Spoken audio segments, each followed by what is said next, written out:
परभणीमध्ये झालेल्या आंदोलनामध्ये अनेक आंबेडकर अनुयायांना अटक करण्यात आली। त्याच्यात एक दुर्दैवी सोमनाथ सूर्यवंशी याचा पोलीस कस्टडीमध्ये मृत्यू झालेला आहे आणि तो अत्यंत संशयास्पद आहे। आणि त्यामुळं आमची मागणी आहे की जेवढ्या जणांना त्या पोलिसांनी पकडलंय त्या सर्वांना सरकारने ताबडतोब सोडून द्या, त्यांच्यावरचे गुन्हे काढून घ्या।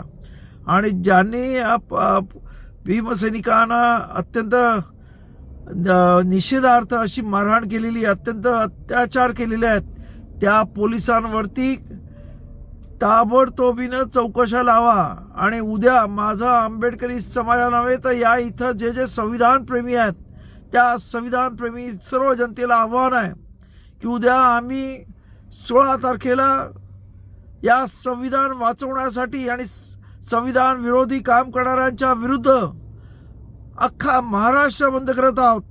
आणि त्या महाराष्ट्र बंदला सर्व संविधान प्रेमी जनतेने पाठिंबा द्यावा आणि या बाबासाहेब आंबेडकरांच्या भीमसैनिकाला संविधान वाचवण्यासाठी शहीद झाला त्याला भावपूर्ण आदरांजली श्रद्धांजली व्हा, एवढं आव्हान महाराष्ट्रातल्या जनतेला करतो। धन्यवाद। जय भीम, जय महाराष्ट्र।